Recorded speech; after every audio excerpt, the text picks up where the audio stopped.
और संपूर्ण ब्रजमंडल जिस समय रंग रंगित है। हमारे यहाँ ठाकुर जी को लाल जी बोलते हैं। ब्रजमंडल में छोटे लाला के स्वरूप को लाल जी कहते हैं, प्रिया जी के स्वरूप को लाडली जी बोलते हैं। तो इन होली के दिनों में ठाकुर जी ऐसा रंग डालें कि यहाँ आने वाले दर्शनार्थी और ठाकुर जी सब लाल जी ही है जाएं। दर्शनार्थी भी लाल जी हैं, ठाकुर जी भी लाल जी हैं, मैया भी लाल जी, बाबा भी लाल जी, बालक भी लाल जी, बूढ़े भी लाल जी और ठाकुर भी लाल जी। तो होली में सब लाल जी है जाएं। अभी तो आप लोग नहीं भये लाल जी, 1 तारीख को है जाओगे। और 1 तारीख को लाल जी हैवे के काजे आप लोगों को सुबह के सत्र में कथा सुन के और फिर संध्या के सत्र में लगभग 2-3 बजे तक आपको पहुंचना है प्यारे गिरधर लाल जी की गौशाला गोंदा आटस में, भक्ति पथ गौकुलम। और वहाँ फिर ठाकुर जी के नौका विहार, रंगोत्सव और फिर अंत में डोल, ठाकुर जी डोल पे झूलेंगे। ये सब क्रम होंगे। बड़े आनंद की बात है कि हम सब ठाकुर जी के इन उत्सवों को मना रहे हैं। हमारे शास्त्रों में मैंने एक दिन और भी कथा में कहीं बताया था कि कुछ सेवा अपराध हैं और उन सेवा अपराधों में 32 सेवा अपराधों में एक सेवा अपराध क्या है कि ठाकुर जी के नियमित वर्ष के उत्सवों को उत्साह से ना मनाना, ये एक अपराध है। अब जन्माष्टमी है और आपने किसी पंडित जी को बोल दिया कि आप आकर के हमारे ठाकुर जी का पूजन आदि कर दो, हम तो व्यस्त हैं, हम नहीं जा पाए। तो आपको ठाकुर जी को घर में रखने का अधिकार नहीं है। आप उनके अगर साल के नियमित उत्सव नहीं मनाते हो तो आपको ठाकुर जी को घर में पधराना नहीं चाहिए। हम लोग घर में ठाकुर जी की सेवा कर क्यों रहे हैं, ये प्रश्न स्वयं से पूछिए। आप क्यों ठाकुर जी की सेवा करते हैं? हम उत्तर दे दें? 2-4 लोगों का उत्तर यही होगा, 2-4 नहीं, ज्यादातर लोगों का उत्तर यही होगा, भावुक लोगों को छोड़ के। घर में ठाकुर जी की सेवा इसलिए कि घर में ठाकुर जी रहेंगे तो किसी की अलाय बलाय बुरी नजर घर में नहीं आवेगी। तो वो ठाकुर जी का क्यों, वो तो पहरेदार हैं आपके घर के। पहरेदारी करो कि हमारे घर में कोई बुरी नजर नहीं आवे, हमारे घर में कोई नकारात्मक ऊर्जा नहीं आवे, हमारे घर में कोई गलत काम ना होवे। और दूसरा कारण ठाकुर जी को घर में रखने का विशेषतर लोगों का ये होता है कि ये घर में विराजेंगे तो सब शुभ शुभ होगा। बच्चों के ब्याह मंगल हो जाएंगे, व्यापार मंगल होगा, कमाई मंगल होगी, सबका देह और सबकी बीमारी हारी उस समय मंगल बना रहेगा। किसी को केवल मंगल कराने के लिए घर में विराजमान किया तो यह भी तो स्वार्थ की भक्ति है। और जरा भी अमंगल हो जाता है तो फिर हम ठाकुर जी के आगे रोने लगते हैं कि आपके बैठे हुए अमंगल कैसे हो गया। या तो स्वार्थ की भावना से घर में ठाकुर जी विराज रहे हैं, या फिर घर की सुरक्षा की भावना से घर में ठाकुर जी विराजमान कर रखे हैं। तीसरा कोई विशेष कारण ज्यादातर लोगों का ठाकुर जी विराजमान करने का नहीं है। हाँ, तीसरा एक कारण और है, किसी से इंस्पायर हो गए, इंप्रेस हो गए कि अरे भाई ये तो ठाकुर जी की ऐसी सेवा करते हैं, स्नान कराते हैं, भोग लगाते हैं, ऐसे श्रृंगार करते, मैं भी करूं। 2-4 महीने में वो ठंडा हो जाता है, फिर व्यक्ति, फिर उससे सेवा नहीं होती। वो माँ आप कर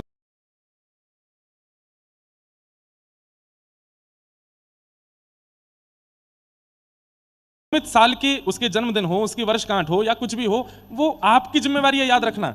जिस व्यक्ति का जन्मदिन खुद थोड़ी बताता मेरा जन्मदिन है मुझे विश करो, मेरा जन्मदिन आज उत्सव मनाओ। कितना अजीब लगता है।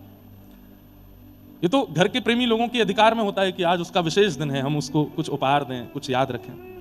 वो तो घर का एक सामान्य व्यक्ति है, ये तो साक्षात ठाकुर जी हैं। इनके वर्ष भर के जो उत्सव हैं वो तो आपको याद रखने ही चाहिए। अब होली दिवाली इसलिए याद है क्योंकि सार्वजनिक रूप से मनाई जाती है, लेकिन कई ऐसे छोटे मोटे त्योहार भी हैं, वो भी आपको मनाने चाहिए और खूब उत्साह से मनाओ। समय नहीं है ऐसा नहीं हो सकता, सबके पास समय होता है।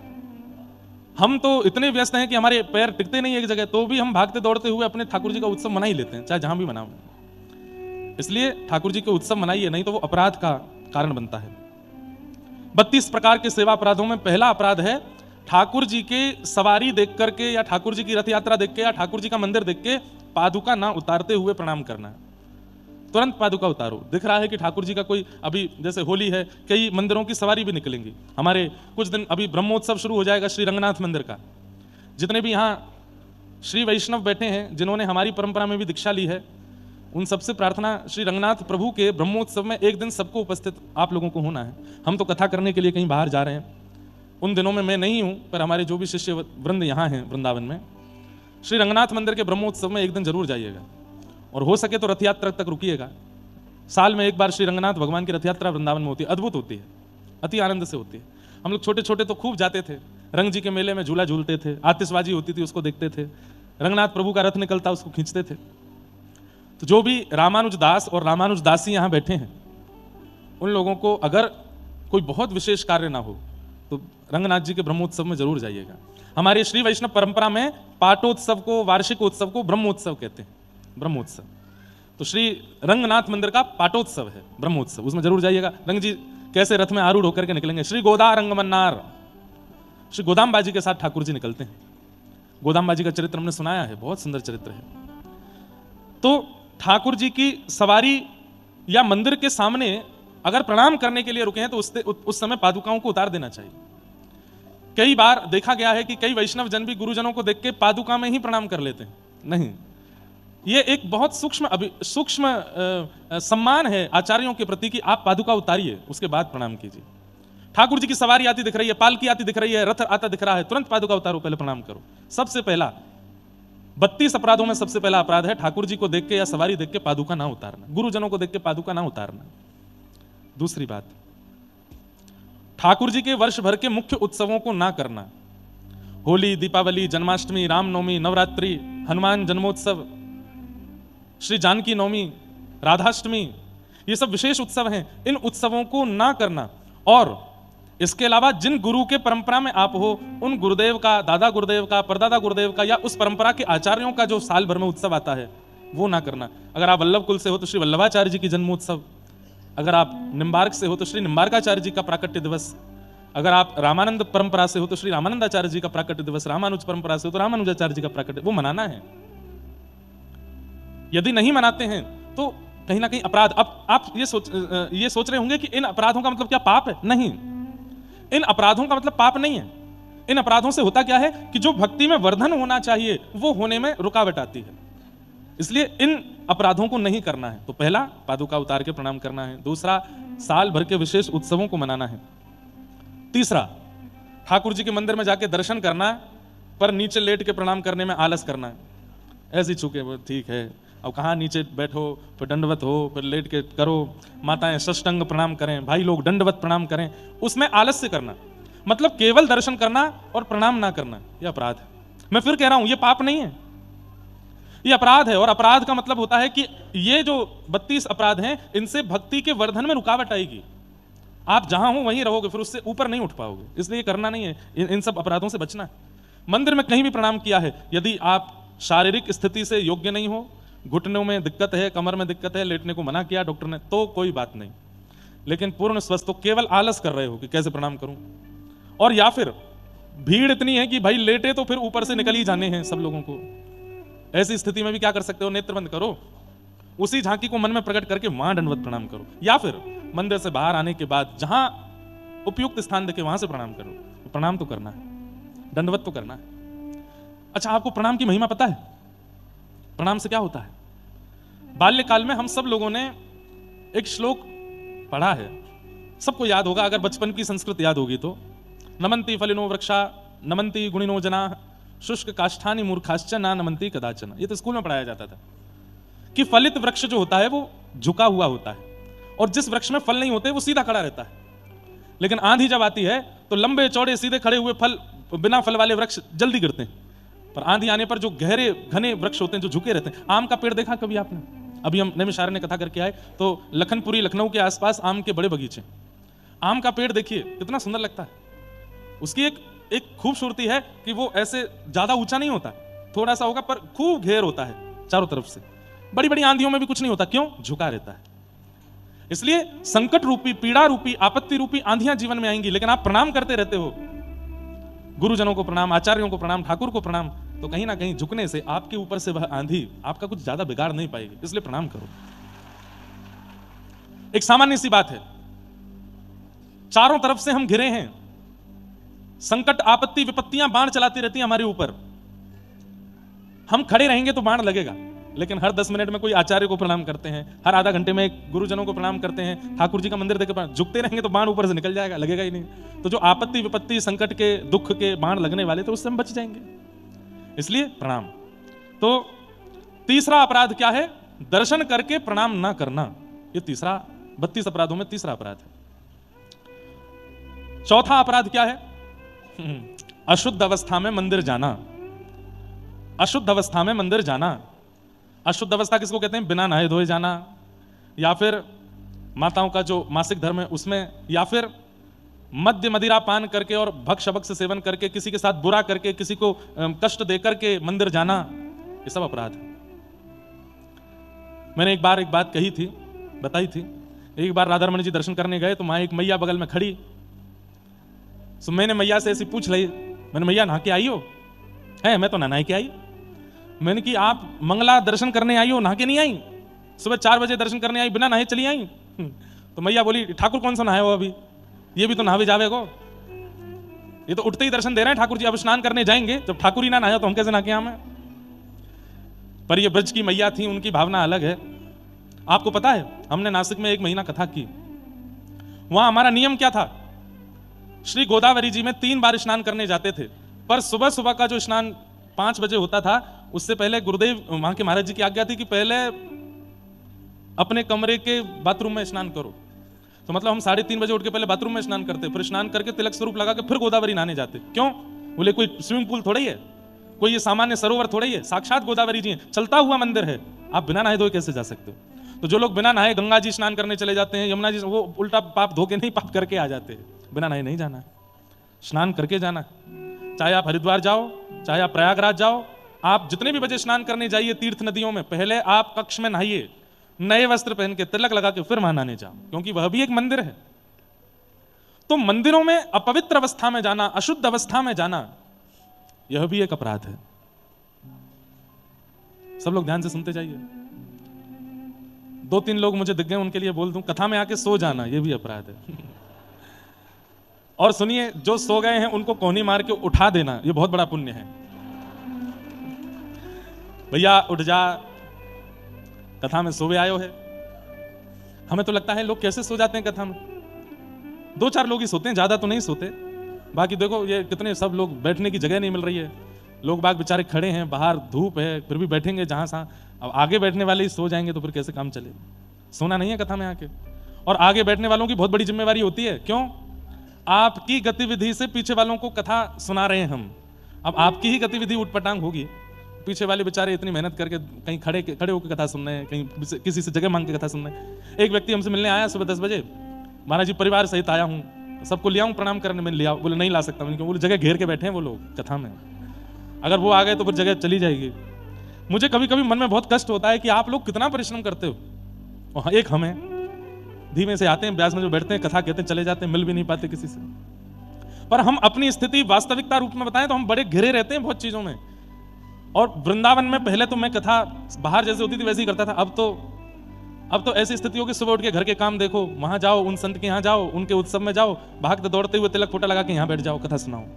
मतलब अब ज्यादा फ्री रहते नहीं, तो हमारी स्थिति भी कोई ज्यादा सामान्य नहीं। भैया इसको ठीक कर दो हो सके तो, बहुत डिस्टर्बेंस है।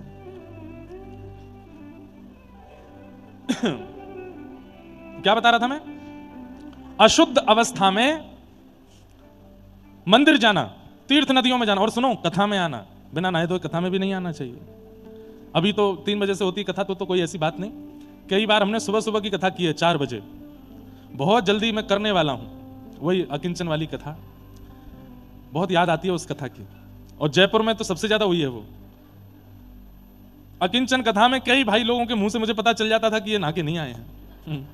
तो मैं उनसे, कई तो हमारे परिकर के ही, हमारे संगीतज्ञ और हमारे ब्राह्मण देवता, ये वाले संगीत वाले नहीं थे, दूसरे थे जो नहा के नहीं आते थे। ये तो सब नहा के आते हैं, बिना नहाए धोए भी आ गए। एक बार एक पंडित जी थे, कहीं कथा थी, ऋषिकेश में थी, सुबह सुबह वही 4 बजे। तो मैंने उनसे कहा, मैंने तुम नहाए नहीं हो? नहीं नहीं सरकार, हम सोए ही नहीं पूरी रात। तो मैंने सोए नहीं तो फिर कल के नहाए हुए ही हैं अभी तक, सोने के बाद नहाया जाता है। अरे मैंने कि जाओ नहा के आओ। भैया ये लोगों के अंदर ये ना नहाने का गुण धीरे धीरे आता जा रहा है। अब तो गर्मी आ रही है, सर्दियों में तो नहाते नहीं थे लोग। तो मंदिर में, तीर्थ नदियों में, कथा में बिना नहाए धोए चले जाना एक प्रकार का अपराध है। अशुद्ध अवस्था में नहीं जाना है। 5वां अपराध क्या है? ये ध्यान से सुनने वाली बातें हैं। ठाकुर जी की परिक्रमा करना मंदिर की, और परिक्रमा जहां से शुरू की वहां पूर्ण जब हो एक, तो वहां रुकते ठाकुर जी को प्रणाम करना, फिर दूसरी परिक्रमा शुरू करना। उस बीच में प्रणाम ना करना, यह भी एक अपराध है। ठाकुर जी को क्या बता रहे थे? इधर देखो, यहां देखो, यहां देखो। आपका डिस्ट्रैक्शन तो कुछ नहीं है, मेरा मैं डिस्ट्रैक्ट होता हूं तो पूरी कथा चहल पहल हो जाती है। सुनो, परिक्रमा करते हैं ठाकुर जी की। एक पहली बात, एक परिक्रमा नहीं करते, कम से कम 2 परिक्रमा, और ज्यादा से ज्यादा जितनी कर सको। एक परिक्रमा नहीं करनी है, 2 परिक्रमा करनी है। उसमें भी नियम है कि देवी मंदिर में गए हो तो 1 परिक्रमा करनी है, सूर्य मंदिर में गए हो, सूर्य मंदिर ज्यादा है नहीं भारत में, लेकिन सूर्य मंदिर जहां भी हो, सूर्य नारायण भगवान की परिक्रमा तो कम से कम 7 परिक्रमा, 7 प्रदक्षिणा होनी चाहिए। और विष्णु भगवान के मंदिर में गए हो, नारायण के मंदिर में गए हो तो कम से कम 4 परिक्रमा होनी चाहिए। गणेश जी के मंदिर में गए हैं तो 3 परिक्रमा होनी चाहिए, और शंकर जी की आधी परिक्रमा ऐसे भी देव हैं हमारे जिनकी आधी ही परिक्रमा लगती है। क्यों लगती है पता है? कितने लोगों को पता है कि शंकर जी की आधी परिक्रमा क्यों लगती है? अब वही बात है कि हाथ खड़े कर लो, पूछेंगे थोड़े ही, कम से कम कैमरा में दिख जाएंगे कि हमको पता था। बहुत बड़ी कथा है ये, तो सुनाने के लिए हमको 1 घंटा लगेगा कि शंकर जी की आधी परिक्रमा क्यों होती है। क्योंकि शंकर जी जहां कहीं भी विराजमान हैं उस पूरे क्षेत्र को कैलाश रूप माना जाता है, और कैलाश मानसरोवर में एक क्षेत्र इलावृत क्षेत्र है जिसको सब लोगों के लिए प्रतिबंधित किया गया, वहां सबका प्रवेश वर्जित है, क्योंकि वहां केवल उमा पार्वती और श्री शिवजी ही विराजमान रहते हैं, वहां हर किसी को आना अलाउ नहीं है। तो इसलिए शंकर जी की जब हम परिक्रमा करते हैं तो वह इलावृत क्षेत्र मान करके उसको लांघा नहीं जाता, उसमें प्रवेश वर्जित है, इसलिए वहां आधी करके वहीं से लौट जाते हैं, आधी परिक्रमा। लेकिन जैसे गिरिराज जी हैं, जैसे कामतानाथ जी हैं, ऐसे पर्वतों की परिक्रमा आवे तो 1 कर सकते हैं, 1 परिक्रमा। अब गिरिराज जी की 1 ही कर लो, 2 करने जाओगे तो फिर सीधे गोलोक धाम में मिलोगे हमको नहीं, कई लोग करते भी हैं।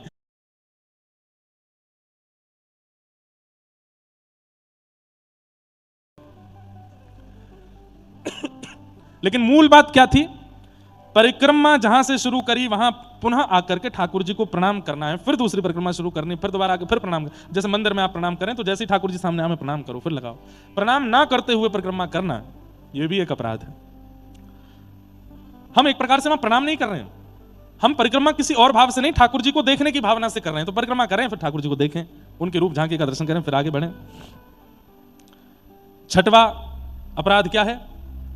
एक हाथ से प्रणाम करना गुरुजनों को, माता पिता को, बड़े लोगों को, या ठाकुर जी के मंदिर में भी एक हाथ यूं रखे यूं करते हैं कई लोग, एक हाथ से प्रणाम नहीं, दोनों हाथों से प्रणाम करना है, दोनों हाथों को सिर पर हृदय पर लगाना है, दोनों हस्तकमल से ठाकुर जी को वंदन करना है, एक हाथ से प्रणाम नहीं होना चाहिए। 7वां अपराध क्या है बता दें? आज 7-8 ही बता देंगे, फिर नहीं तो पता चली पूरी कथा इसमें निकले। लेकिन ये 7वां बहुत ध्यान से सुनना है। ठाकुर जी के मंदिर में गुरुजनों के सन्मुख और कथा में अस्थिर होकर बैठना यह अपराध है। मतलब ठाकुर जी सामने विराजमान है, राधा रमन जी के मंदिर में बैठे हो, जगह मिल गई बैठने की, राधा रमन जी अभी ब्यारू कर रहे हैं, भोग लगा रहे हैं, और आप वहां पर पैर चौड़ा करके बैठे हो, या फिर पैर हिला रहे हो, या जैसी आपकी स्थिति घरों में होती है वैसे करके बैठे हो, यह अपराध है। जिस प्रकार डिसिप्लिन व्यक्ति अपने बड़े लोगों के सामने रहता है, ठाकुर जी के सामने भी उसी डिसिप्लिन में बैठना है, भाव में बैठना है, निमग्न होकर बैठना है, वहां पर अस्थिर होकर नहीं बैठना है। कथा में भी, कथा को क्या समझते हैं आप? कथा कोई एक वो थोड़ी है कोई बस यहां जैसे चाहो बैठ बैठ। ठाकुर जी की कथा है, व्यासपीठ पर साक्षात श्री ठाकुर जी व्यास भगवान और ग्रंथ के रूप में विराजमान है, उनके सामने अस्थिर होना है। कभी सर खुजा रहे हैं, कभी उबासी ले रहे हैं, कभी कान में उंगली डाल रहे हैं, कभी फोन देख रहे हैं, कभी ऐसे बैठे हैं, कभी ऐसे बैठे हैं, कभी यूं करके, कभी ऐसे बैठे हैं। नहीं, व्यास जी व्यास मंच पे बैठ जाते हैं, एक ही आसन में बैठे रहते हैं, आपको भी उसी आसन में ही बैठे रहना चाहिए, चाहे जांग में दर्द हो, चाहे कमर टूट जाए। पर एक बात बोलें, दर्द उनको होता है जो अस्थिर होते हैं, मन से अस्थिर होते हैं, स्थिर नहीं होते, उनको दर्द भी होता है, उनको सब पीड़ा होती है। पर जिनका मन लग गया कथा में, उनको फिर पीड़ा नहीं होती, वो 4 घंटे ऐसे बैठ के सुन लेते हैं कथा, कोई आपत्ति विपत्ति नहीं होती। तो कथा में अस्थिर होकर बैठना, ठाकुर जी के मंदिर में अस्थिर होकर बैठना, गुरुजनों के सामने अस्थिर होकर बैठना, ये मर्यादा है, ये भैया आचार्य संहिता है भक्तों की, इसका ध्यान रखना पड़ेगा आपको। और एक बात बताऊं, आज से पहले आपको नहीं पता था और आपसे ये गलती हो गई तो उसका कोई अपराध आपको नहीं लगा, लेकिन आज सुनने के बाद में अगर नहीं किया तो अपराध लगेगा। अब आप अपराध के भागीदार बनोगे, क्योंकि आपको पहले ही बता दिया गया था। अब आप ऐसे वैसे कुछ भी नहीं कर सकते, आपको उसका ध्यान रखना पड़ेगा। हैं? हाँ, नहीं, वो तो कीर्तन जरूर होना है, लेकिन बैठ जाओ। भैया कह रहे हैं कीर्तन हो तो खड़े होकर नृत्य करें कि नहीं? वाग गदगदा त्रवते यस्य चित्तम रुदत्य विक्षणम हसति क्वचिच्च विलज्ज उद्गायत नृत्यते च मदभक्ति युक्तो भुवनम पुनातु। ठाकुर जी कह रहे हैं अब, लेकिन इसमें एक बात ध्यान देने की है। पता चल रहा है कि कैमरा है सामने, हमारे परिवार के लोग देख रहे होंगे कि तुम कीर्तन में नाचे थे कि नहीं। कल फोन आया था कि तुम कथा में तो दिखे नहीं हमें। अच्छा, तो आज कीर्तन में उठ के दिखा दूंगा कि मैं बैठा था, इसलिए नहीं उठना है। नहीं नहीं नहीं, ये तो देखिए ये दिखावा हो जाएगा, ये पाखंड हो जाएगा, ये बनावटी हो जाएगा। हम आपसे प्रार्थना करें, किसी के कहने पर, किसी को देख करके या किसी को दिखाने के लिए कीर्तनों में नृत्य कभी नहीं करना है। बस कीर्तन प्रारंभ हुआ, हम स्वयं को रोक नहीं पाए। कहते हैं विलज्ज उद्गायत नृत्यते च, बस भूल गए, तन की सुध नहीं थी, आगे कौन था पीछे कौन था, बस नाचने लगे। उसको नृत्य कहते हैं। वैसा नृत्य कर सकते हैं खड़े होकर के, जहां आप तन को रोक नहीं पाए। अच्छा, नृत्य में भी एक बात ध्यान रखनी चाहिए, मन हो रहा है कि थोड़ा नृत्य कर लें, थोड़ा नाच लें, तब भी थोड़ी देर अपने आप को रोक के रखो। लेकिन एक समय आवे कि अब तो रुक ही नहीं पा रहे हैं, अब तो बस नृत्य करना है, बस फिर नाचो, फिर नृत्य करो। वो नृत्य कीर्तन का उचित है। ये कोई डीजे थोड़ी है यहाँ पे नाचना ही है ना। हम तो कहते हैं कि शरीर भले ही ना नाचे, पर मन नाचना चाहिए। मृत्यु अपने शरीर को तो मरणासन अवस्था में ले जाओ, केवल आत्मा नृत्य करे, भाव नृत्य करे, हृदय नृत्य करे। और जब तन ना रुक पाए तो फिर उसको भी नचाओ, उसको भी आनंदित कराओ। अब जैसे कोई गा रहा है नंद घनानंद भयो जय कन्हैया लाल की, तो वहां पर अब कोई बैठा है, अब उसको देख के कितना अजीब लगता है कि भाई ठाकुर जी का उत्सव चल रहा, तुम कैसे बैठ सकते हो। नंद घनानंद भयो जय कन्हैया लाल की जैसे ही गाया जाता है, आधे जनता तो अपने आप खड़ी हो जाती है नाचने के लिए। क्यों? उनके मन में इतना उत्साह आनंद हो जाता है कि ये तो ठाकुर जी का जन्मोत्सव हो रहा है, अब हम कैसे बैठ सकते हैं। श्री राधा रानी का नाम संकीर्तन, उत्ताल नाम संकीर्तन होता है तो व्यक्ति नृत्य करने लगता है, वो रोक नहीं पाता स्वयं को। वो नृत्य उचित है, पर दिखाने के लिए या किसी अन्य भाव से, किसी की जबरदस्ती करने पर या ऐसे नहीं, वो नृत्य फिर अपराध है। विग्रह के सामने ठाकुर जी के मंदिर में कथा में अस्थिर होकर बैठना, ये एक वैष्णव, ये 32 नाम अपराधों में है। अब यहां और भी कई सारे मंदिर के और कथा के कई अपराध बताए गए हैं। पैर फैला के बैठना यह अपराध है। कथा में जाके या फिर मंदिर के सामने बैठ करके सो जाना, ठाकुर जी दर्शन दे रहे हैं हम सो गए, कथा चल रही है और हम सो गए, यह भी अपराध है। ठाकुर जी के दर्शन चल रहे हैं, सुंदर कथा चल रही है, और ऐसी स्थिति में कोने में छुप करके भोजन करना, यह भी एक अपराध है। वैसे एक बात बोले, पानी भी नहीं पीना चाहिए। क्यों? व्यास जी ने पानी पिया, नहीं पी रहे तो हम क्यों पीवें। हाँ, कई बार ऐसा होता है जून जुलाई के महीने में इतनी ताबड़तोड़ गर्मी पड़ती है और 3 घंटा कहते कहते गला सूख जाता है, या फिर कई बार बहुत सफर करने के कारण रात्रि नींद नहीं हो पाती, सुबह जाती कथा करते हैं तो गला सूखता है कथा में, तो बीच में हम कभी मिश्री या कुछ गले की औषधि लेते रहते हैं। कभी कभी डॉक्टरों की आज्ञा से जल कम होता है शरीर में, तो कथा हमको तो 365 दिन कथा करनी है, इसलिए 365 दिन में 6 बार ऐसा होता होगा कि हम व्यासपीठ पर कभी पानी पी लें, बाकी रोज पानी नहीं पी सकते। तो यही अपराध बताया गया कि कथा चल रही हो, ठाकुर जी के दर्शन चल रहे हो मंदिर में, और वहां आप बैठ करके भोजन कर रहे हो, जलपान कर रहे हो, यह भी एक अपराध है। यहां तक कि मंदिर से जो प्रसाद मिले ठाकुर जी के सामने उसको रखिए, बाहर निकल के पाइए, बाहर जाकर के उसको पा लीजिए। अब पुजारी जी प्रेम से आपके मुखमंडल में ही पधरा दें तो बात अलग है, तो कोई दिक्कत नहीं है। मतलब परिस्थितियां देखनी चाहिए, हम अपनी तरफ से ना करें। योजना ही बन गई कि कोई आके पवा ही रहा है तो फिर उसमें कोई दिक्कत नहीं है। जैसे एक बार श्री जगन्नाथपुरी में दर्शन करने के लिए गया, हमारे देवी भैया बैठे हैं पुरी से, तो जब आपने कथा कराई थी पुरी में, हमारे जो इस कथा के यजमान हैं, हम इनका नाम पता है बार बार क्यों, हम इनसे बड़े प्रसन्न रहते हैं, इनको नजर नहीं लगे किसी की, ये इतने बढ़िया हैं पूरा परिवार। जैसे कह दो, आपको पता है इस कथा के लिए 3 जगह बदली जा चुकी हैं, और 10 दिन पहले हुआ कि नहीं फोगला में ही करेंगे। महाराज जी ठीक है, वहां करेंगे तो वहां कर लेंगे, वहां जाना तो वहां कर लेंगे। अरे आदमी परेशान हो जाता, भाई 500 लोग मेरे परिवार के आने वाले हैं, वहां जगह। लेकिन हम एक चीज देखें कि इतना सब कुछ परिवर्तन, फिर भी उनका हृदय स्थिर रहता है। महाराज जी ने कहा यहां तो यहां, महाराज जी कहेंगे वहां तो वहां कर देंगे। वहां ज्यादा खर्चा होगा, कोई बात नहीं, होगा ना, करेंगे वहां पे, जहां आप कह देंगे वहां करेंगे। इसमें हमको अपने लिए ये नहीं लगता कि हम जैसे कहते हैं वो राजी हैं, हमें लगता है कि ठाकुर जी की कथा इसी भाव से तो करानी चाहिए। हमारा सौभाग्य है कि हमारे घर ठाकुर जी आ रहे हैं, हमारे घर पर कृपा करने ठाकुर जी कथा लेकर के आ रहे हैं, वो जैसे चाहे हम उनकी वैसी व्यवस्था करेंगे। जगन्नाथपुरी में कथा हुई, वहां पर भी इतनी उत्तम व्यवस्था सबकी, रहने खाने पीने की, हमारा भी बड़ा आनंद का। सुबह कथा होती थी, शाम को दर्शन होते थे, खूब आनंद होता था। तो पुरी में मैं रोज जगन्नाथ जी के दर्शन करने जाता। अंतिम दिन मेरे मन में भाव आया कि हे जगन्नाथ जी, हमने जो कथा कही, आप उस कथा से प्रसन्न थे कि नहीं, इसका प्रमाण मुझे दीजिए। और इसका प्रमाण मैं तब मानूंगा कि आपके भीतर से, मंदिर से कोई महाप्रसाद लेकर के आवे, और सुनिए थोड़ा कठिन बनाया मैंने, महाप्रसाद तो रोज ही कोई ना कोई दे देता मंदिर में, हमने कहा महाप्रसाद कोई भीतर से लेके आवे और मैं हाथ ना पसारूं, वो सीधे मेरे मुख में ही डाले, तो मैं मानूंगा कि आप कथा से प्रसन्न थे। अब ये मन में सोचने के बाद मैं खुद ही घबरा रहा था, मैंने कि ज्यादा कठिन टास्क नहीं दे दिया मैंने, अब मुझे पकड़ के रोक के मेरे मुंह में कौन महाप्रसाद देखो। और आप विश्वास नहीं मानेंगे, शायद इनको देवी भैया को याद होगा, अंदर सामने हम दर्शन कर रहे थे और मैं प्रणाम करके नीचे झुक करके जैसे ही उठा तो एक महाप्रसाद का स्वरूप होता है जिसमें दाल चीनी पड़ी होती है और मीठा भात होता है, क्या बोलते हैं? तारिता, कालिता, कानिका, वाह कानिका, महाप्रभु जी का एक विशेष भात प्रसाद है, उसमें दाल चीनी होती है थोड़ी सी और थोड़ा मीठा होता है।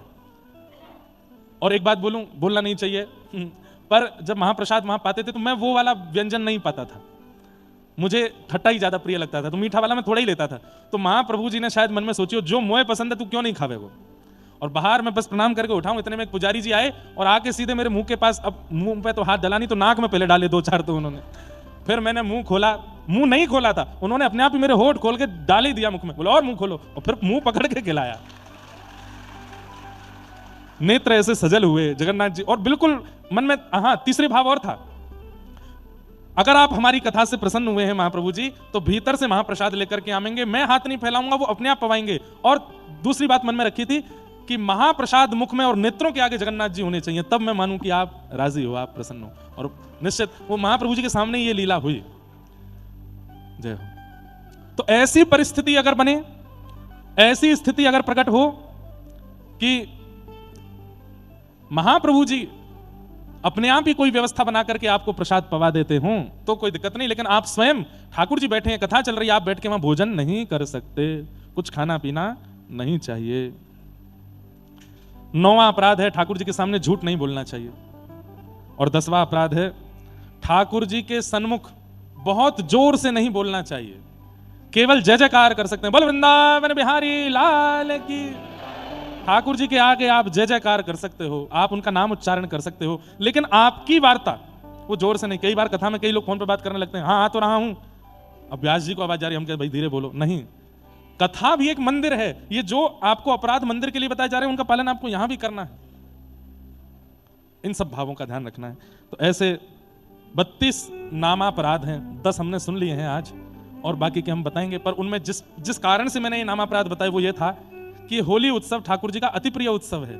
अगर कोई व्यक्ति इन उत्सवों को नहीं मनाता है तो ठाकुर जी फिर उसको कहीं ना कहीं अपराध लगता है। हाँ, घर में सूतक है, सोबर है, या कई लोगों के उत्सव बंद हो जाते हैं, किसी व्यक्ति के पूर्व वर्ष में इन्हीं दिनों में जाने के कारण उत्सव नहीं मनाते 1-2 साल, वो एक अलग परिस्थिति है, पर वैसे ठाकुर जी के उत्सव मनाने चाहिए। अब देखो ये बात तो कहने की है, शास्त्र आज्ञा है कि साल भर तक उत्सव नहीं मनाने चाहिए, पर अब हमारे कुम्भनदास जी जैसे भक्त होंगे, सूरदास जी जैसे भक्त होंगे, मीराबाई जैसी भक्त होंगी, वो तो भैया वेद आदि से परे की बात में रहते हैं ना। भक्तिमती मीराबाई के साथ जिनके साथ उनका विवाह हुआ था, कुंवर भोजराज, जिस समय उनके प्राण निकले उस समय मीराबाई 16 श्रृंगार करके बैठी थी। अब उनको बाईसा के चरित्र बीच बीच में आती तो है तरंग, पर मन में आता कि आगे पीछे का कुछ सुनाए बिना बीच का भाव सुनाऊं, कैसा लगे। उस दिन 16 श्रृंगार बाईसा ने इसलिए किया था जबकि उनके पति जो थे वो बहुत दिन से जख्मी थे, और उस समय के जो चिकित्सक थे उन्होंने कह दिया था कि बहुत ज्यादा समय नहीं है इनके पास। तो बाईसा की गोद में सर रखा था, पहली बार स्पर्श हुआ बाईसा का। उन्होंने कभी स्पर्श नहीं किया मीराबाई का।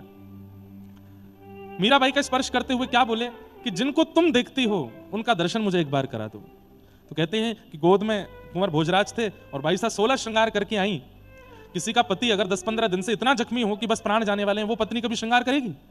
पर मीराबाई श्रृंगार करके आई, और श्रृंगार करके उनका सिर अपनी गोद में रख करके उनको देखने लगी। तो कुंवर भोजराज को थोड़ी देर में क्या दिखा? मीराबाई नहीं है, मीराबाई के नेत्रों से श्याम सुंदर उनको देख रहे हैं। साक्षात ठाकुर जी मीराबाई के रूप से उनको देख रहे थे, और बस नेत्रों से अविरल अश्रुधार बाईसा को देखते देखते और वहीं प्राण त्याग दिए। उसी समय मीराबाई की ननद, सास और घर के सब चिढ़ने जलने वाले लोग उसी समय आए, और पता चला, सैनिकों ने बताया, बोले कि राजकुमार तो प्राण त्याग चुके। राजकुमार के मृतक शरीर पर ध्यान नहीं गया, सबका ध्यान गया ये सज धज के बैठी है, ये 16 श्रृंगार करके बैठी है, पिछले 12-15 दिन से ये जख्मी था, इसको श्रृंगार करने का अवकाश मिल गया। अब मीराबाई की परिस्थिति अवस्था को कौन वहां डिफाइन करे, कौन बतावे कि वो क्यों थी ऐसी। तो भाई सूरदास श्रेणी के, मीराबाई श्रेणी के बिल्कुल निर्गमता श्रेणी में चले गए हो तो फिर आपको कोई अपराध नहीं लगेगा, आपकी स्थिति फिर अलग है, आप एक नई रेखा खींच दोगे। अब गोविंद दास ठाकुर जी के साथ वन में खेल रहे थे और खेलते खेलते ठाकुर जी बोले, ए गोविंदा चल घोड़ा बन, मुझको सवारी करनी है। तो गोविंदास जी घोड़ा बन गए, ठाकुर जी ऊपर बैठ गए और चोटी पकड़ करके गोविंदास जी से बोले, चल चल टुक टुक चल गिरिराज जी में। अभी 400-500 वर्ष पुरानी घटना। तभी कोई व्यक्ति वहां से निकला और उसने देखा गोविंददास घोड़ा बने हैं पर ऊपर ठाकुर जी बैठे हैं, वो उसको नहीं दिखाई दिया। वो देखने लगा, अरे गोविंददास घोड़ा बन के कहां घूम रहा है, ये ऐसे क्यों डोल रहा है। और उसी समय क्या घटना होती है कि गोविंददास जी ठाकुर जी से बोले, जय जय नेक उतर जाओ। ठाकुर जी बोले, क्यों उतर जाए, अरे मोकू लघु शंका लगी है, नेक उतर जाओ। तो गोविंददास बोले, अरे घोड़ा कभी अपने बैठवे वाले को उतारे लघु शंका करवे के काजे, ऊपर आदमी बैठो रे, वो तो चलता चलता लघु शंका कर ले, तो तुम उसे कैसे कह रहे हो। तो गोविंददास बोले, तो मतलब, बोले तो वही मतलब है जो तू सोच रहा है। तो गोविंददास बोले, तो फिर है जाए, बोले है जा, मुंह का तू तो घोड़ा है। तो गोविंददास जी घोड़ा बने बने ठाकुर जी बैठे हैं और लघु शंका कर गए। अब वो व्यक्ति सामने से देख रहा था तो घोड़े देख करके तो आश्चर्यचकित ही था कि घोड़ा क्यों बने हैं, लेकिन जब उसने देखा दूसरा रूप, बोले धोती गीली हो रही है। राम राम राम राम राम राम राम, सारी मर्यादाएं तो बेच दी हैं गोविंददास ने। अभी शिकायत करता हूं गोसाई जी से, जाकर के गोसाई जी से बोले आप गोविंददास की इतनी प्रशंसा करते हो और देखो क्या कर रहा है वन में। पहली बात तो घोड़ा बना हुआ था, दूसरी बात तो मैं बता नहीं सकता। बोले क्या, जहां शास्त्रों में यज्ञोपवीत धारण करने वालों को खड़े होकर के लघु शंका करना मना है, घोड़ा बन के वहां लघु शंका कर रहा है वस्त्रों में ही। गोसाई जी बोले, नहीं नहीं ये हो नहीं सकता। बोले नहीं, हम देख के आए, आप पूछ लेना। शाम को स्नान ध्यान करके वस्त्र बदल के गोविंददास जब आए तो गोसाई जी ने पूछा, क्या तुमने ऐसा किया। तो गोविंददास जी के नेत्र सजल हो गए। बोले, जय जय, वास समय में मानव नहीं था, उस समय में घोड़ा ही था। ठाकुर जी मेरे कंधा पे बैठे थे और घोड़ा भला कभी बैठे हुए को उतार के थोड़ी लघु शंका करने जाता है, इसलिए मैं तो उस भाव में था। तो गोसाई जी बोले, भाई गोविंददास की स्थिति वहां पहुंच चुकी है कि अब उस स्थिति में उस पर कोई अपराध लागू नहीं होगा, वो उस स्थिति में जा चुका है। एक और थे, उनका नाम मुझे स्मरण में नहीं है, श्रीनाथ जी की सेवा में गिरिराज जी में थे। वो ठाकुर जी से पहले रसोई में पहुंच जाते और ठाकुर जी की भोग थाली से पहले ही रसोइयों से कहते, पहले मुझे पवा दो। बोले क्यों। बोले, जय जय तो प्रसाद पाते ही वन की ओर जावे और मोह संग लेके जावे और मैं पूरे दिन भूखो रह जाऊं, इनको बाद में भूख लगाई, पहले मोह पवा दो। तो रसोइयाओं ने जाके गोसाई जी से शिकायत करी। बोले देखो ये ठाकुर जी से पहले अपनी थाली मांगता है। तो गोसाई जी ने उनसे कहा कि तुम अपनी थाली क्यों मांगते हो।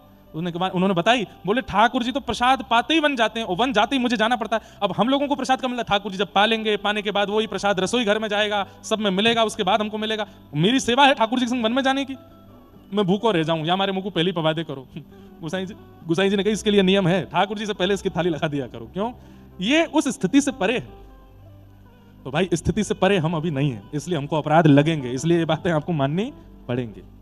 स्थिति से परे हो जाओगे तो अपराध, लोग बात तो टोकेंगे आपको कि अपराध है, ये गलत है, ये पाप है, पर आपको कोई अपराध पाप लगेगा नहीं।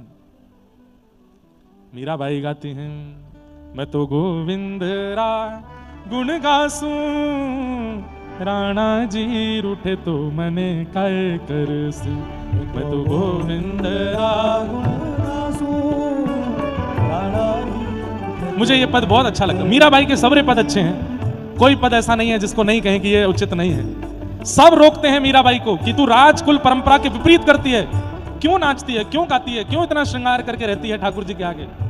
मीराबाई कहते हैं, कौन रूठेगा अगर मैं ऐसा करूंगी। तो बोले राणा रूठेगा। बोले रूठ जाए, मुझे उसको मनाना ही नहीं है, उसको मनाने के लिए थोड़ी कर रही हूं। रूठे चाहे राजा वासे कछु न काजा, एक तू ही महाराजा और कौन पास जाएंगे। रूठे चाहे भाई वासे कछु न भलाई, एक तू ही है सहाई और कौन को सराहेंगे। रूठे चाहे शत्रु और मित्र आठों याम, एक तेरे चरणन के नेह को निभाएंगे।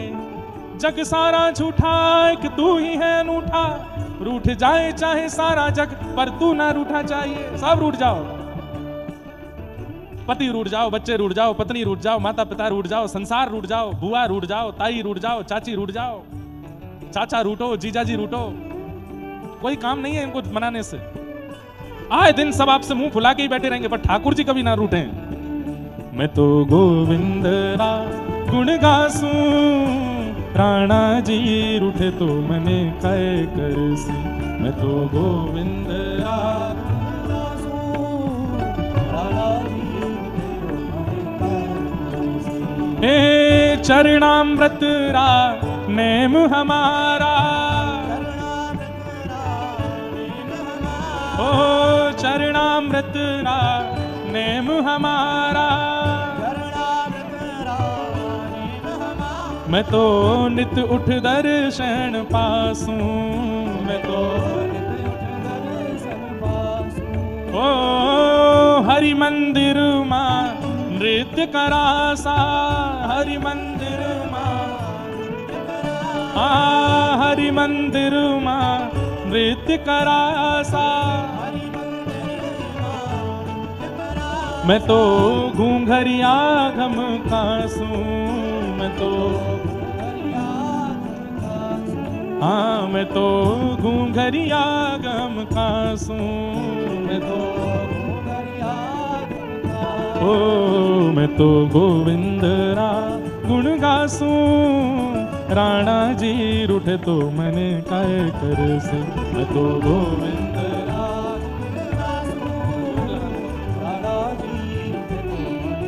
करताल बजा के गाओ। मैं तो गोविंद रा गुण गासूं, राणा जी रूठे तो मने काय कर से।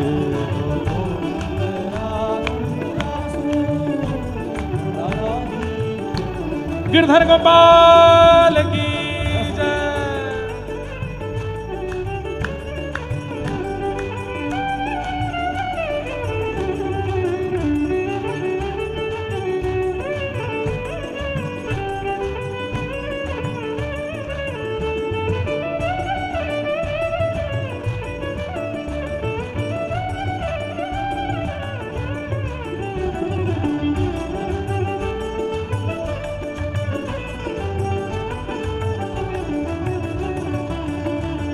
श्री राधा रमण लाल की।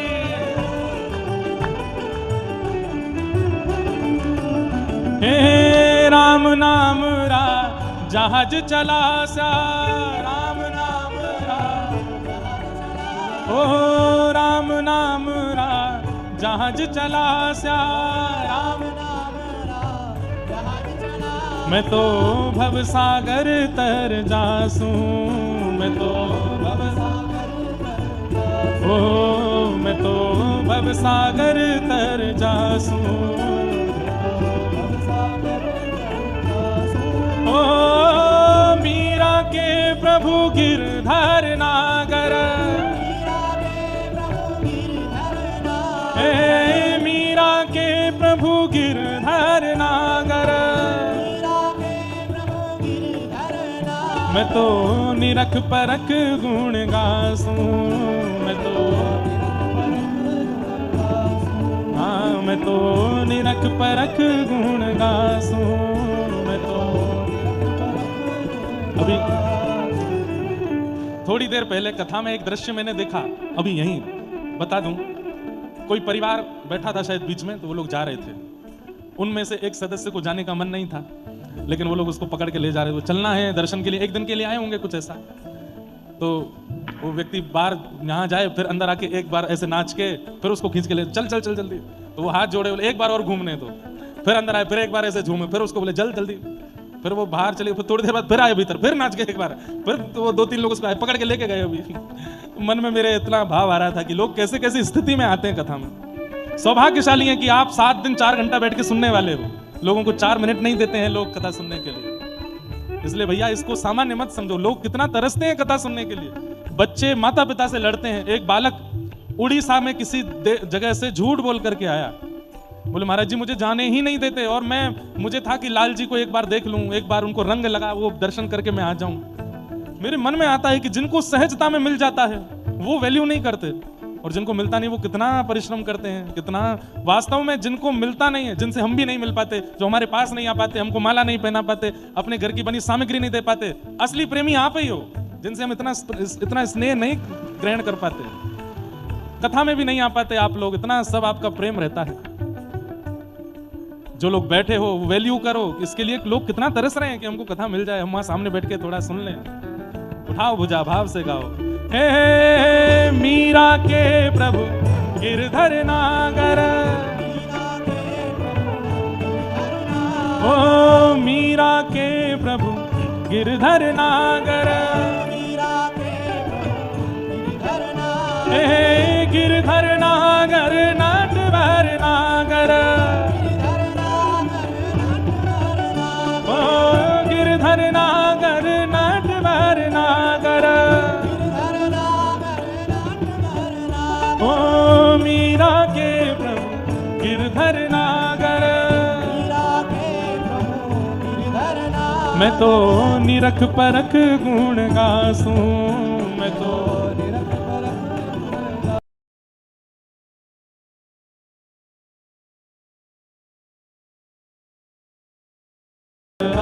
गुण गासूं,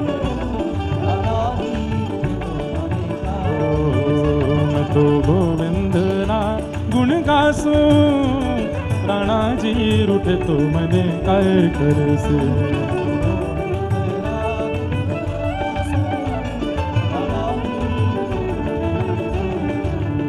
मैं तो गोविंद रा गुण गासूं, राणा जी रूठे तो मने काय करसे।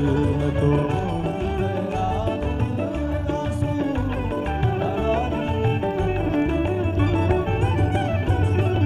ऐसे मीराबाई, उन्हें चिंता नहीं। तो जो इस परिस्थिति में, इस स्थिति में आ चुके हैं, उनके लिए अपराध नहीं है। और जो इस स्थिति भाव के अभी अधिकारी नहीं बने, उनको तो अपराध लगेगा अगर वो कुछ अनुचित कृत्य करेंगे तो ऐसी भावनाएं हैं। ये सब विषय हम लोग सुन रहे थे। अब आगे के क्रम में हम लोग चलते हैं। नैमिषारण्य क्षेत्र में 88,000 सौनकादि ऋषि सूत जी से कथा श्रवण कर रहे हैं। और श्री सूत जी महाराज कथा सुनाते हुए उन सबको बताते हैं, सवै पुंसाम परो धर्मो यतो भक्तिर अदोक्षजे अहैतुक्य प्रतिहता ययात्मा संप्रषेदते। बहुत ध्यान से सुनिएगा सब लोग। हम सबका परम धर्म क्या है, परो धर्म क्या है? ठाकुर जी के प्रति आस्था रखना यह धर्म है। ठाकुर जी के प्रति विश्वास रखना यह धर्म है। ठाकुर जी के प्रति समर्पित होना यह धर्म है। पर ठाकुर जी के प्रति प्रेम होना यह परम धर्म है। हमारे मथुरा में एक मुस्लिम भक्त हुए, उनका नाम था दादर रहमान। क्या नाम था? दादर रहमान। एक मुस्लिम परिवार में उनका जन्म हुआ। दूर दूर तक ठाकुर जी से कोई संबंध नाता नहीं था उनका। मदरसा पढ़ने के लिए जाते थे, लेकिन बड़े सीधे थे। हमने कहा ना कि निष्कपटता बहुत आवश्यक है जीवन में। सब लोग इधर देखो, ध्यान से सुनो, ध्यान से सुनो। मन में कभी कभी चिंतन होता है कि जिसका कभी भजन नहीं हुआ, जिसने कभी नाम जप नहीं किया, जिसके संस्कारों में भक्ति नहीं, उसके चित्त पर ठाकुर जी कभी कभी इतना असर कैसे कर देते हैं। भाई देखो, हम हिंदू हैं, कोई मुस्लिम है, कोई किसी बिरादरी से है, कोई किसी जाति से है या किसी समुदाय से है, पर छल कपट ईर्षा द्वेष अभिनिवेश अहंता ममता ये तो सबके जीवन में होता है। छल कपट निर्मल मन ये तो सबके जीवन में होता है। ठाकुर जी ने ये नहीं कहा कि हिंदू ब्राह्मण कुल में जन्म लोगे तो मेरी प्राप्ति होगी। ठाकुर जी कह रहे हैं निर्मल मन जन सो मोहि पावा।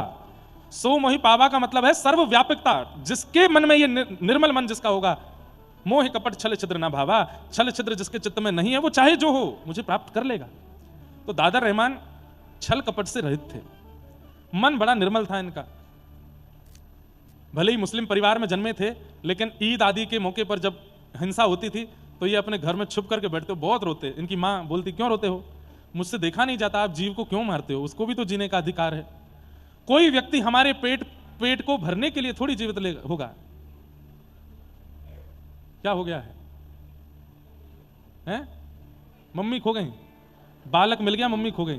तो वो हंस और रहा है बालक, मम्मी खो गई।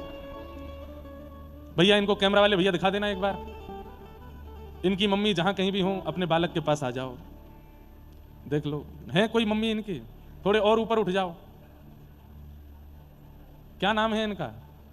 है अभिनव, अर्नव। कहां से हैं? कहां से? नोएडा से। नोएडा से भैया अर्नव जी हैं। इनकी माता जी जहां भी खोई हैं मिल जाओ। देखिए क्या भैया, दूर दूर तक माता जी हैं। कहीं से आवाज तो आ रही है। अगर माता जी नहीं मिली तो फिर इनको ब्रजवासी बना देंगे। वो बालक कितना खुश है, वो बहुत प्रसन्न है। माता जी भैया जहां कहीं भी, एक बार भैया इनको बाहर डुला के ले आओ, एक बार बाहर घुमा लाओ, क्या पता वो बाहर इनकी प्रतीक्षा कर रही हूं। लो, बच्चे खोते थे, माताएं मिलती थी। बालक मिल गया, माता जी खो गई। अद्भुत है। क्या बता रहा था मैं? दादर रहमान। पूरा चरित्र नहीं कहूंगा, थोड़ी सी बात बता दूं उनकी। बहुत अच्छा चरित्र है, रोज आएंगे आप, ऐसा चरित्र है दादर रहमान का। एक तो होता है कि आप प्रयास कर रहे हो ठाकुर जी को प्राप्त करने का, एक होता है ठाकुर जी प्रयास कर रहे हैं आपको प्राप्त करने का। वो बात लागू होती है दादर रहमान के चरित्र में। मथुरा के हैं, रोज अपने मदरसे पढ़ने के लिए जाते हैं। तो जो मदरसा जाने का रास्ता था, उस रास्ते में एक मंदिर पड़ता था, पर मंदिर के बाहर एक लकड़ी की एक आड़ जैसी थी, ताकि चलते फिरते लोगों को सीधे ठाकुर जी का दर्शन ना हो। जिसका मन हो वो भीतर आके दर्शन करे। तो ऐसे मुख्य द्वार था, मुख्य द्वार के बाद एक लकड़ी की एक ऐसे परत थी, ताकि चलते फिरता कोई भी मन चला दर्शन ना करे, जिसको करना अंदर आवे। पता नहीं कैसे एक दिन रात्रि में वो लकड़ी की जो आड़ थी वो टूट गई। अब उसकी मरम्मत कराने के लिए पुजारियों ने किसी को बोला, उसने कहा कि 10-15 दिन लगेंगे। अब इसको आप कृपा नहीं कहोगे, तो ठाकुर जी को देखना है उसको और दिखवाना है खुद को। तो कई बार ऐसा होता है कि अन्य मजहब के लोग जब होते हैं, वो दूसरे मजहब के लोगों को देखना चाहते हैं कि भाई ये करते क्या है, इनके में क्या हो रहा है। हम लोगों को भी कभी हमारे मुस्लिम लोग जब दिखते हैं तो हम देखते हैं उनकी ओर कि क्या करते हैं, इनके नियम क्या है, इनके कर्म क्या है, क्या क्या कैसे होता है। तो ऐसे ही मंदिर के आगे से रोज निकलते थे, कभी दिखे तो थे नहीं ठाकुर जी। पर आज दादर रहमान छोटा बालक मदरसा पढ़ के लौट रहा था। जैसी उसकी दृष्टि पड़ी अंदर, आज वो दीवार नहीं थी, और तभी त्रिभंग ललित श्याम सुंदर और बगल में किशोरी जी खड़ी हैं। वो झांकी दिखी तो रुक गया, या कहो 4 कदम आगे बढ़ गया था, 3 कदम पीछे आया, फिर देखा और बाहर से ही देखता रहा। और देखते देखते अब ये तो पता ही होता है सब लोगों के ठाकुर जी हैं और ये इनकी प्रियसी श्री किशोरी जी हैं, श्री राधा रानी हैं, इतना तो उसको भी पता था। अच्छा, ये हिंदुओं के भगवान हैं, कितने प्यारे हैं, इनका मुखमंडल कितना सुंदर है, इनके नेत्र कितने प्यारे हैं, इनके गाल कितने सुंदर हैं, इनके हाथ कितने सुंदर हैं, ये खड़े कितने प्यारे हैं, कैसे त्रिभंग लली ऐसे बन के खड़े हैं। वो बस ये, उसको कुछ और नहीं पता है, वो केवल झांकी देख रहा है। देखता रहा देखता रहा देखता रहा। थोड़ी देर बाद कुछ ब्राह्मण लोग वहां आ गए और उन्होंने जब उसको मंदिर के अंदर देखते हुए देखा तो ऐसे थोड़ा घूर करके उसकी ओर देखा, तो डर के मारे वो वहां से चला गया। लेकिन घर गया, अब वो पानी भी पी रहा है। पानी पीने में कितना लगता है? 5 सेकंड, लेकिन वो मुख से लगाए पात्र को बस सोच ही रहा है। कैसी छवि थी, पोशाक कितनी अच्छी थी, बाल कितने सुंदर थे, नेत्र कितने अच्छे थे। मां घर से बाहर बार बार जाने नहीं देती थी, मौका ढूंढ रहा है, मैं कैसे दोबारा जाऊं। तो एक ही उपाय था, कल जब मदरसा जाऊंगा तो फिर देखूंगा। तो बस रात भर यही है, रात्रि तुम जल्दी जाओ, जल्दी से सुबह उदय हो। सूर्य उदय होते पिताजी ने बैठा दिया, नमाज पढ़ो। तो जो भी क्रम था वो अपना करने लगा। बस उसको तो उत्सुकता थी, माँ ने बाल भोग बनाया था, मुझे भूख नहीं, मैं जा रहा हूँ, आज मौलवी जी ने जल्दी बुलाया है, मैं जा रहा हूँ। चला गया। कोई मौलवी ने जल्दी नहीं बुलाया था, उसको देखना था। मंदिर के बाहर खड़े होकर फिर देखने लगा। कल तो देख करके कैसे तैसे चला गया। अब मंदिर के बाहर मुख्य रास्ता था, वहां कुछ ठेले दुकानें आदि कुछ लगी थी। तो कभी किसी दुकान पर बैठ करके वहां से कुछ सामान लेके खाने लग जाए, देखने के लिए बहाने ढूंढे। कभी किसी दुकान पर खड़े होकर वहां से देखे, कभी कहीं खड़े होकर के देखे। ऐसी स्थिति को क्या कहते हैं बंधुओं, पता है? आप नहीं देख रहे हो ठाकुर जी को, ठाकुर जी देख रहे हैं आपको, इसलिए आप रह नहीं पा रहे उनको देखे बिना। आपके बार बार, जैसे मैं बता रहा थोड़ी देर पहले, एक माता जी वो बार बार बाहर से अंदर आए, बोले एक बार और नाच लूं, फिर चलूं, एक बार और नाच लूं। ऐसी स्थिति जब बन जाती है ना कि आप रोके से नहीं रुक पा रहे हैं, इसका मतलब दृष्टिपात आपकी तरफ से नहीं, उनकी तरफ से हुआ है। हम दर्शन करके निकल जाते हैं। कई बार सिक्योरिटी गार्डों से लड़ते हैं, अरे हमें करने दो करने दो। क्यों? पता है दर्शन करना है ना। अपनी लिस्ट लाए थे बताने की, वो बता नहीं पाए अभी तक।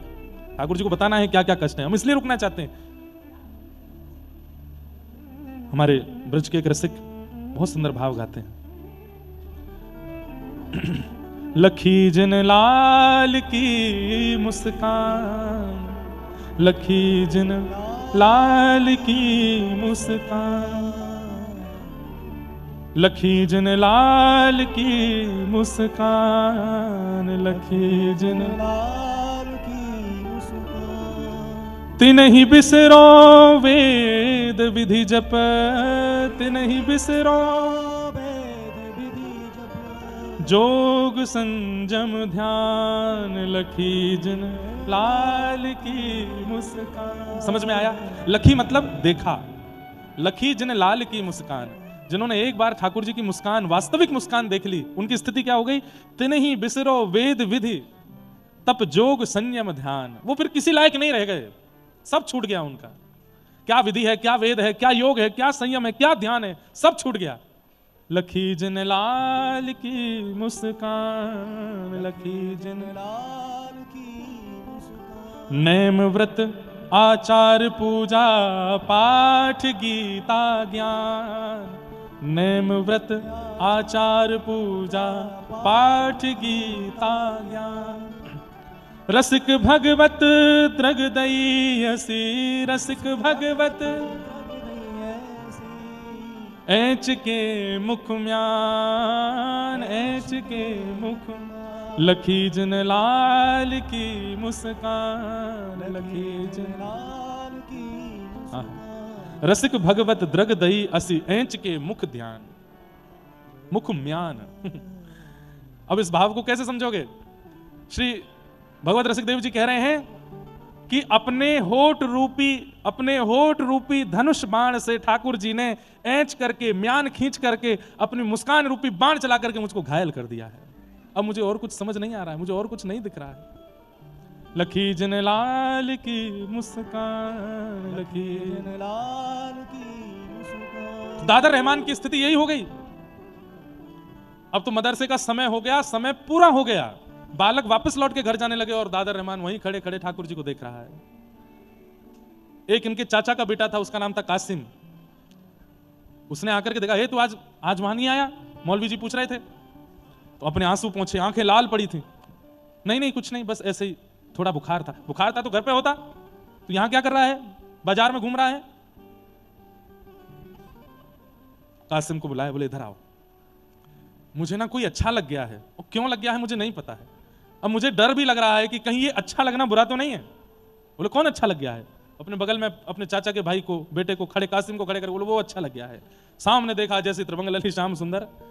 कासिम बोला अरे बाप रे, तू क्या कर रहा है? तू इसको देख रहा था सुबह से? बोला हाँ। अरे अब मुझे शब्द नहीं पता वो लोग क्या बोलते हैं। बोले पाप लगेगा, चल यहां से। लेकर के बोले कि इसका पता नहीं चलना चाहिए तेरे पिता को और मेरे पिता को। घर में किसी को भी पता चला तो हम लोगों को काट दिया जाएगा, मार दिया जाए। तुझे पता नहीं है कितना बड़ा अपराध है ये? बोले इसमें अपराध क्यों है? वो कितने सुंदर हैं, तूने देखा उनको? उनके मुख देखे, उनके गाल देखे, नेत्र देखे, कितने सुंदर हैं। और उनकी जो प्रिय सी राधा रानी, उनकी तो मैं क्या कहूं, वो कितनी सुंदर थी। ये सुंदर हैं तो ये देखने में क्या अपराध हो सकता है? कासिम बोला देख खबरदार, तू खुद कुछ कर रहा है अपराध, मुझसे भी करवाएगा। नहीं करना, नहीं देखना। मैं घर पे नहीं बताऊंगा, लेकिन कल से मत करना ये सब। कासिम को कुछ खाने के लिए कुछ चीज अच्छी लगती थी बाजार की, तो दादर रहमान वो खरीद लाया। अपने चचेरे भाई को वो सामग्री दी खाने की, खुश हो गया। अरे वाह तू मेरे लिए लाया? बोले कि मैं तुझे एक शर्त पे दूंगा। बोले क्या? मुझको देखने दिया कर, घर पे किसी को पता चलना नहीं चाहिए। मैं पढ़ने नहीं जाऊंगा मदरसे में, मुझे बस उनको देखना है, तू घर पर नहीं बता। तो बोला नहीं ये नहीं होगा। बोले देख आज एक दे रहा हूं, कल 2 सामग्री दूंगा, परसों 4 दूंगा, तुझे रोज खिलाऊंगा, घर पर नहीं बताना। कैसी अद्भुत लीला है।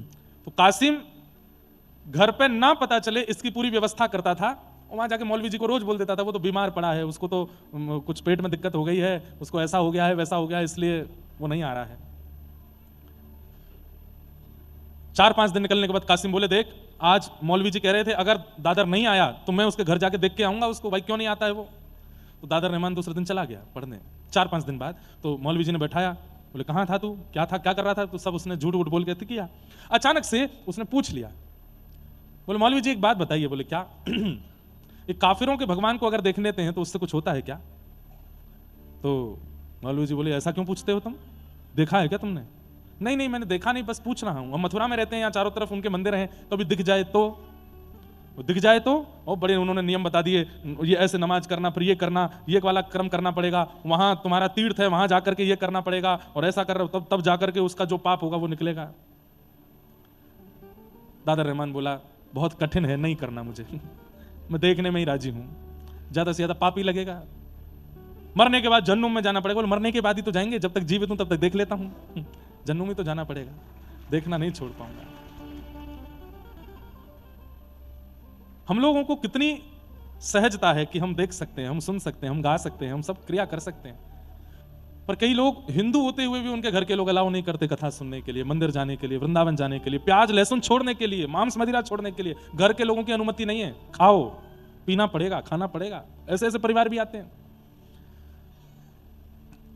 कासिम ने एक दिन कहा, बोले देख तेरा बहुत ज्यादा हो गया है ये, तू रोज रोज यहाँ खड़े खड़े और तू रोने लग गया आजकल, तुम्हारा रोता रहता है, ऐसे में ठीक नहीं है, मैं तेरे पिताजी को बता दूंगा। बोले मत बताना, बहुत मारेंगे और दर्शन करना बंद करवा देंगे। मुझे बहुत अच्छा लगता है इनको देखना। बोले मैं बताऊंगा। और कासिम ने जाकर के घर पर बता दिया कि दादर रहमान एक मंदिर के बाहर खड़े होकर दर्शन करता है।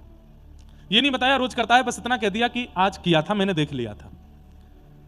इतना मारा पिता ने, इतना मारा कि हाथ की चमड़ी उधर गई दादर रहमान की। बोले तू इनके भगवानों को देखेगा, ऐसा करेगा, ये करेगा, रोते रहे। घर में बंद कर दिया। बोले अब तू नहीं जाएगा पढ़ने के लिए। माँ ने समझाया, बोले कि हम मथुरा में रहते हैं, यहाँ चारों तरफ हिंदू ही हैं, अगर किसी की संगति में आकर के उसने गलती कर दी तो आप इतना क्यों मार रहे हैं उसको। तो उन्होंने समझाया, बोले एक दो दिन नहीं करूंगा ऐसा तो ये बिगड़ जाएगा, करने दो। माँ पूछती है पानी पियोगे? बोले नहीं। भोजन करोगे? बोले नहीं। दर्द हो रहा है, तेरे हाथ में लग गई? बोले नहीं। तो फिर? माँ आंखों में दर्द हो रहा है। बोले क्यों? उनको देखना है। माँ तू मेरे साथ चल के देख तो सही, वो कितने सुंदर हैं, उनका स्वरूप, उनका श्रृंगार, उनका तू रूप देखेगी ना माँ, तू भी मोहित हो जाएगी। माँ तो घबरा गई। बोले ये हमारे घर का बेटा, इसको क्या हो गया? ये 2-4-10 दिन तक दर्शन नहीं करने दिए, घर से बाहर नहीं जाने दिए। तो दादा रहमान को लगा अब मुझे नाटक करना पड़ेगा, तभी मैं घर से निकल पाऊंगा। तो एक दिन सुबह उठ के नमाज अदा करने लगे। पिताजी को लगा कि नहीं सुधर गया। पिताजी से जाकर बोले पिताजी आज के बाद नहीं करूंगा, मुझसे गलती हो गई और मैं अब पूर्ण तरह जो हम लोगों का है उसका ध्यान रखूंगा। हाँ बस यही बात, अब तुम मदरसा जाओ। मदरसा जाता है और जैसे जैसे वो मंदिर समीप आता है मन में बस स्थिति होती है और दूर से ही बोलता आ रहा है। वो नाम भी नहीं जानता ठाकुर जी का, वो बस ये जानता हिंदुओं के देवता। ए हिंदुओं के देवता, मैं तुमसे प्रार्थना करता हूं, मार्ग यही है, मुझे निकलना पड़ेगा सामने से। आज मुझे 2-4 दिन मदरसा जाने दो, मुझको रोकना नहीं, पर मैं एक बार तुमको देखूंगा। मुझे पकड़ नहीं लेना, मुझे जाने देना, पर मैं देखूंगा जरूर। और प्रार्थना भी कर रहा है, मुझे रोकना नहीं, पूरे दिन खड़ा कर लेते हो सामने। जैसे ही आया सामने और बड़े डर डर के देख रहा है और जैसे ही देखा फिर रुक गया, वहीं देखता रहा। देखते देखते आंखों से आंसू, अब तो रोने लगा हाथ जोड़ के कि मैं ये बीच मझधार का कैसे हो गया हूं, मुझे या तो वहीं रहने दीजिए या यहां रख लीजिए, ये बीच में मेरे पिता मुझे मार देंगे, मेरे साथ क्या हो रहा है। पिता को पता चला था कि आज गया है पढ़ने के लिए, तो पीछे से देखने के लिए गए मौलवी से बात करने के, तो रास्ते में ही दिख गया। और जब उस स्थिति में देखा तो सोचो, पहले पता चलने पर जब खाल उधेड़ दी थी तो अब क्या किया होगा। इतना बुरा बर्ताव किया, इतना मारा कि बस प्राण नहीं निकले। पूरा मुख सूज गया, हाथ सूज गए, पैर सूज गए, और तब भी रो रहे हैं दर्द से नहीं कि मैं उनको देखे बिना रह नहीं पा रहा। और वो अपने पिता को समझा रहे हैं इसमें मेरा कोई वश नहीं है पिताजी, पता नहीं क्यों मेरे नेत्रों को वो सुहा गए। मौलवी बुलाए, झाड़ फूंक करने वाले बुलाए, तंत्र मंत्र करने वाले बुलाए कि हमारे बेटे पर कोई ऊपर का साया है, ये उनके देवता को देखता है। इतने सारे तावीज पहना दिए गले में, हाथों में गंडे पहना दिए, पैरों को सांकर से बांध करके घर में रखा कि वहां चला ना जाए। लगन लगी घनश्याम की जाए, लगन लगी घनश्याम की। एक बार जिसे लगन लग जाती है ठाकुर जी की, इसे कहते हैं लगन, इसे कहते हैं स्थिति। कई लोग तो चाहेंगे भी नहीं कि हम इस स्थिति में आवें, पर ऐसी स्थिति सबकी बन नहीं पाती।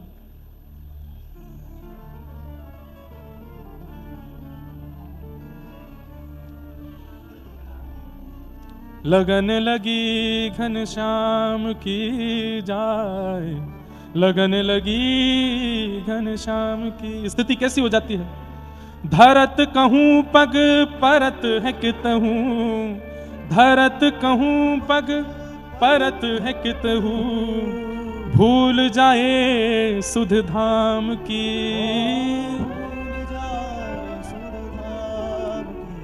पैर रखेंगे कहीं, जाएगा कहीं और। धरत धरत कहूं पग परत है कितहूं, भूल जाए सुध धाम की।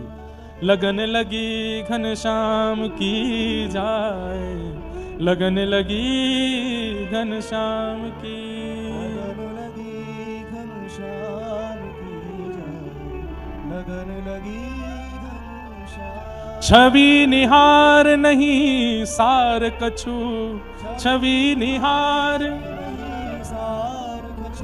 धरि पल निस दिन जाम की। हर पल जिसे लगन लग जाती है वो एक बार देखने में उसका कुछ नहीं होता, वो तो 24 घंटे अपने प्रियतम को निहारना चाहता है, उन्हीं को देखना चाहता है, उन्हीं में रमना चाहता है। जित मुँह तित ही धावे, सुरत न छाया धाम की। लगन लगी घनश्याम की।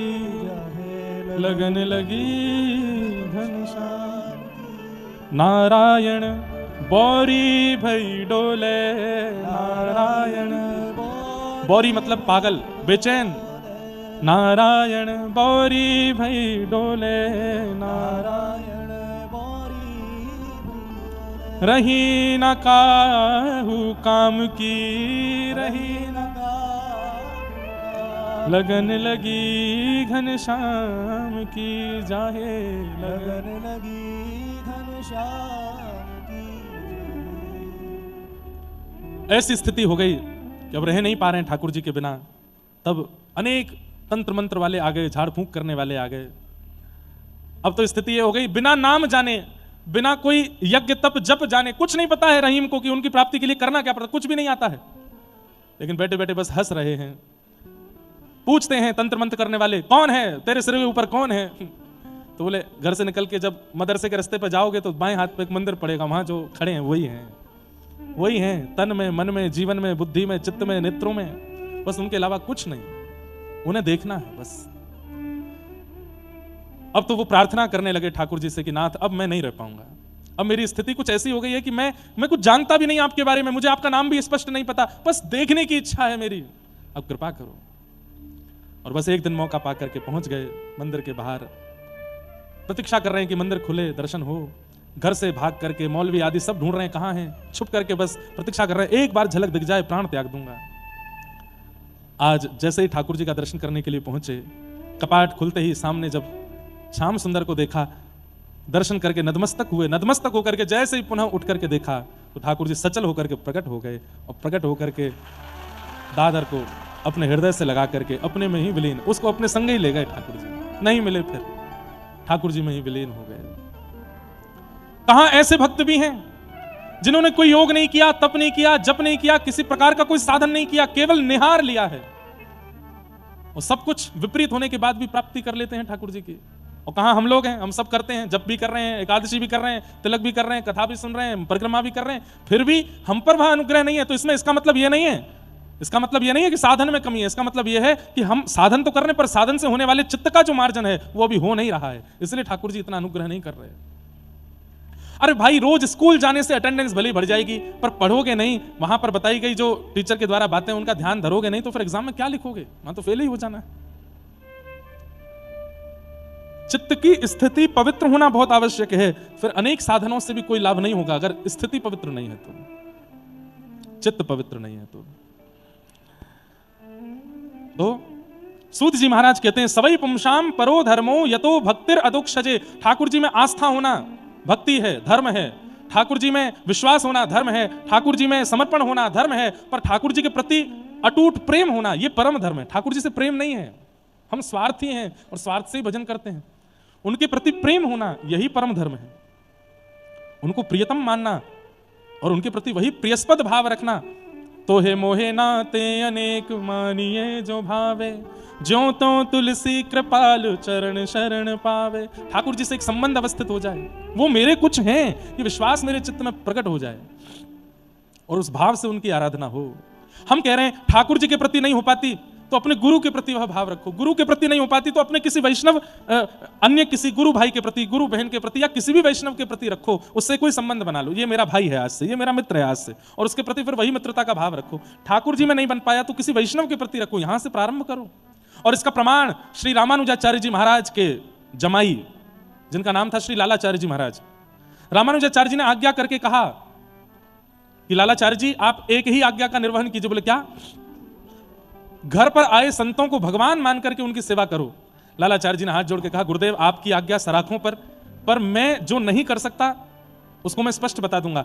ठाकुर जी मेरे लिए ठाकुर जी रहेंगे, मैं किसी वैष्णव के अंदर ठाकुर जी का दर्शन नहीं कर सकता, आप कोई और आज्ञा दें। तो रामानुजाचार्य जी को ये बात अच्छी लगी कि भाई कई लोग तो गुरु जी की बात सुन करके हाँ हाँ बोल ही देते, हाँ हाँ ठीक है आप कह रहे हैं तो, अरे नहीं बन सकता तो एक बार जिज्ञासा कर देनी चाहिए, गुरुदेव मैं इतना अधम हूं कि मुझसे ये हो नहीं पाएगा, तो आप कोई और आज्ञा दे दें।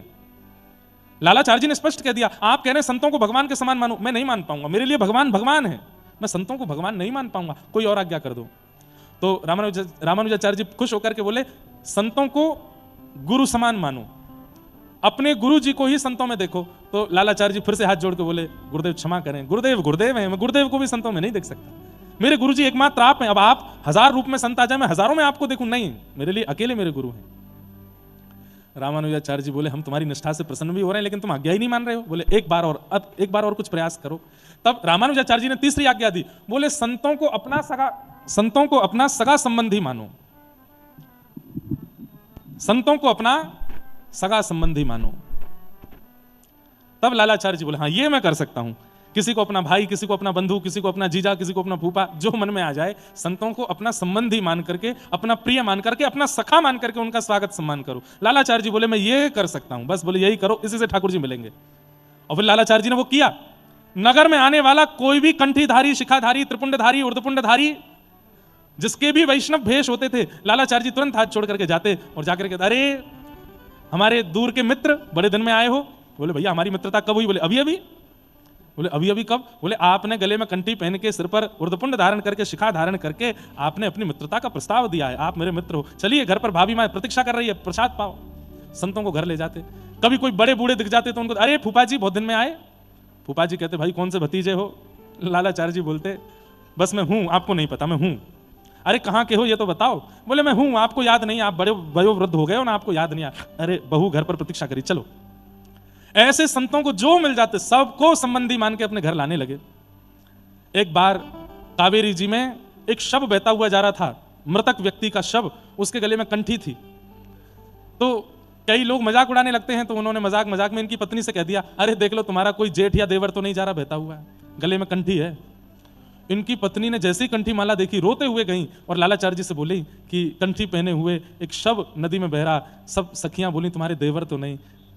आज तक जीवित कंठीधारियों को संबंधी माना, मृतक कंठीधारी को संबंधी नहीं मानेंगे क्या? लालाचार्य जी तुरंत रोने लगे। जैसे घर के व्यक्ति के जाने पर विरह ही होता है व्यक्ति, ऐसे विरह में लालाचार्य जी चले गए और दौड़ते हुए गए और रोते हुए जा रहे हैं। अरे मेरे भैया चले गए, मेरे भैया चले गए। नाम नहीं जानते, संबंध नहीं जानते, रूप नहीं जानते, लेकिन भावना कैसी, गुरु के प्रति, गुरु आज्ञा के प्रति निष्ठा कैसी। और उनका शव लेकर के घर आए, घर पर आकर के अर्थी बनाई। पड़ोसी अड़ोसी कहने लगे ये तो कुछ ज्यादा हो गया। अरे अपरिचितों को घर पर संबंधी मान के लिया ना, ये तो समझ में आता, शव को लिया है। पिंडदान करा रहे हैं, कुल पुरोहित बुलाए कि हमारे इनका वो करवा दो पिंडदान। कुल पुरोहित बोले भैया तुम्हारे कुल का नहीं, खानदान का नहीं, गोत्र का नहीं। बोले अरे गुरुदेव ने आज्ञा की है, कंठी धारण करने वाला जो भी हो सब मेरे। पुरोहित बोले हम नहीं करा पाएंगे। तब किसी ब्राह्मण देवता से कहा, तो उन्होंने आकर के सब संस्कार आदि कराए। 13 दिन तक वही सूतक का पालन किया जो एक सामान्य परिवार वाले करते हैं। 13वें दिन नगर के ब्राह्मणों को आमंत्रित किया, प्रसाद पाने आइए सब। कोई ब्राह्मण जब नहीं आया कि भाई तुम्हारे कुल खानदान का व्यक्ति नहीं गया, हम प्रसाद पाने क्यों आए?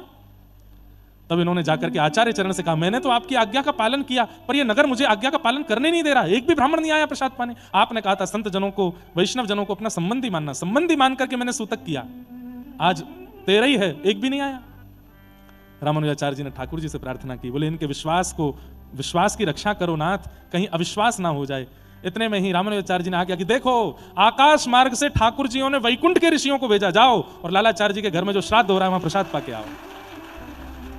वैकुंठ लोक से ऋषि आए और उनको प्रसाद पाते देख पूरा नगर नतमस्तक हो गया लालाचार्य जी के इस भावना पर कि आप संतों को अपना मानते हैं। तो परम धर्म क्या है? प्रीति। हम आस्था रखते हैं, विश्वास रखते हैं, समर्पण करते हैं, ये एक विषय है, पर अगर प्रीति नहीं है चित्त में तो हम परम धर्म के श्रेणी में नहीं है। प्रीति बहुत बड़ी बात है, प्रीति होना बहुत आवश्यक है। प्रीति हो।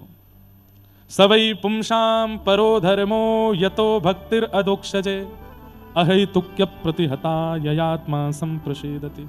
इसलिए भैया प्रेम करो, ठाकुर जी से एक प्रेम संबंध जरूर बनाओ, ठाकुर जी को अपना कोई मानो, वो आपके कुछ हैं। और हम आपसे बताएं दुनिया को दिखाने के लिए नहीं, दुनिया से सदा छुपाइए कि आपका ठाकुर जी से क्या संबंध है।